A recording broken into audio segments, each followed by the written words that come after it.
Up next, we're introducing Jamukha mentioned in Temujin, Genghis Khan Part 2. If you haven't seen Temujin, Genghis Khan Part 2, feel free to click the link to enjoy it. We're about to tell the story of Jamukha, Genghis Khan's lifelong rival. Stay tuned for the exciting content that's about to unfold. Jamukha, the orphan who came out of the Jadaran tribe, lost his parents at an early age and had no siblings. His life was full of challenges and bitterness. The secret history of the Mongols records that his ancestors have a common origin with the ancestors of Genghis Khan, which seems to be a magical karmic relationship woven by destiny. 1170 was a year of disaster and change for Temujin.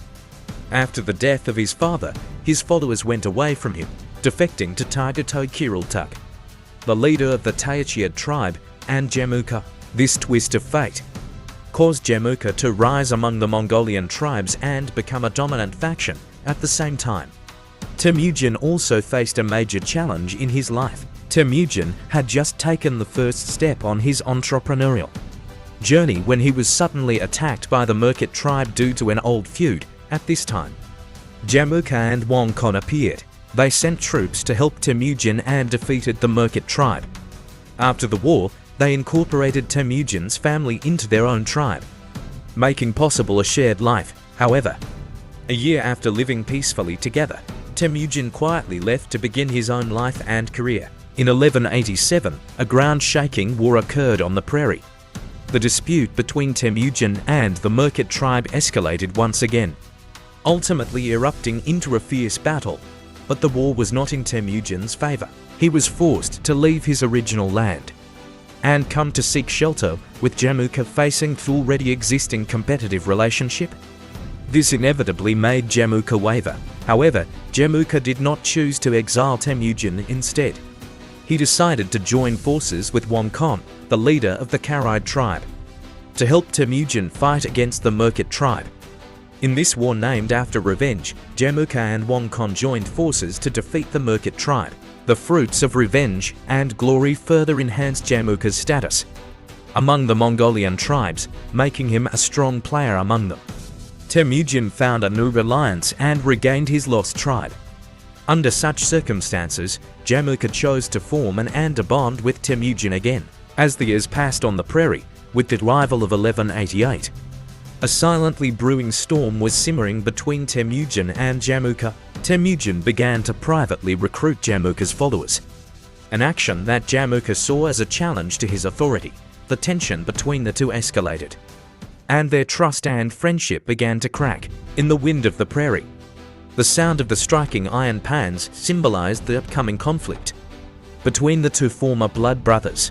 In the end, Temujin chose to leave Jamukha and took his followers away.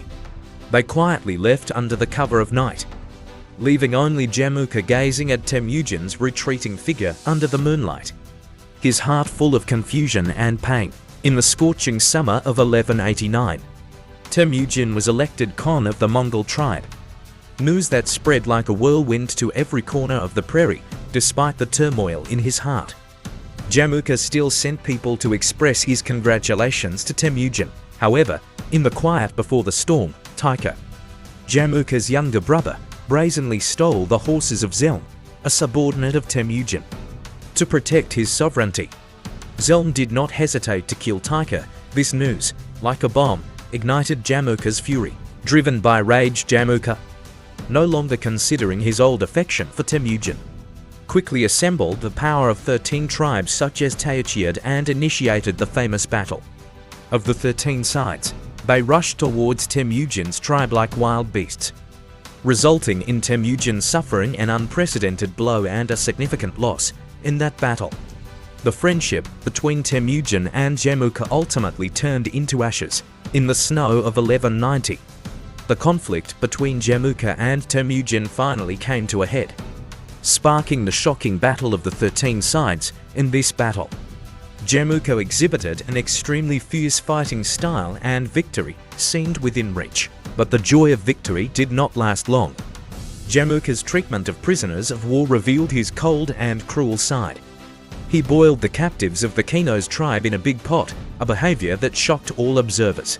His ruthless actions caused allies and subordinates to grow disgusted.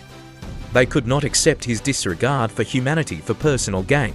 Not long after, Jamukha's subordinates and allies chose to betray him and flock to Temujin. Jamukha's power, like a statue swaying in the wind, began to decline. His behavior caused him to lose his power and people's respect. In the spring breeze of 1201, Jamukha's career took a new turn.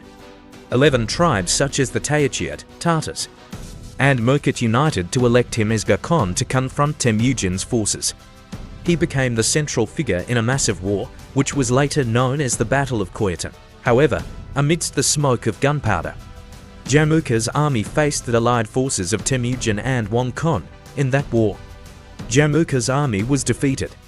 The chaos and panic on the battlefield forced him to flee, and in the end, he surrendered to Gur Khan under the protection of Gur Khan. Jamukha seems to have found a new haven. However, his ambition did not diminish. He tried to usurp Gur Khan's position, but this plot ultimately failed. Gur Khan's troops reacted swiftly and crushed Jamukha's forces. Jamukha was once again forced to flee, and his ambition was once again shattered by cruel reality. With the falling leaves of the autumn of 1203, Gur Khan's fate also came to an end. Temujin's forces attacked Gur Khan's territory like a fierce beast, mercilessly destroying his power. In that chaos and panic, Jamukha found a new reliance. He sought refuge with Tayan Khan, a powerful and ambitious leader of the Naiman tribe. Jamukha took his troops into Tayan Khan's camp, hoping to find a new home, but the inner unrest and confusion made him restless.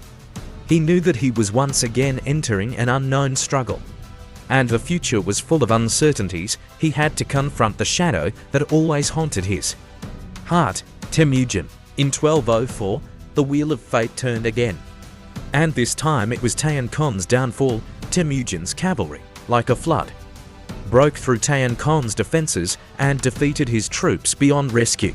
Jamukha could only choose to flee again, stumbling to the Tonu Mountains, hoping to find a place to hide. However, his subordinates betrayed him, captured him, and brought him to Temujin. Jamukha was bound in iron and brought before Temujin's great tent. His body was weak, his face was haggard, but his eyes were still resolute. He looked at Temujin, those eyes that had weathered storms together. Temujin looked at him, his old friend, his sworn brother. He tried to persuade Jamukha to surrender, but Jamukha shook his head firmly, refusing his surrender. He stubbornly clung to his pride and dignity, only hoping for death to end it all.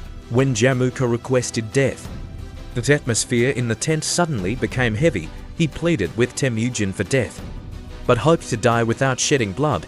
His eyes were firm, without any hesitation, as if he had seen through life and death. In memory of our childhood brotherhood, I hope to die without shedding blood. Jamukha's voice came out of his dry throat, every word as heavy as a stone.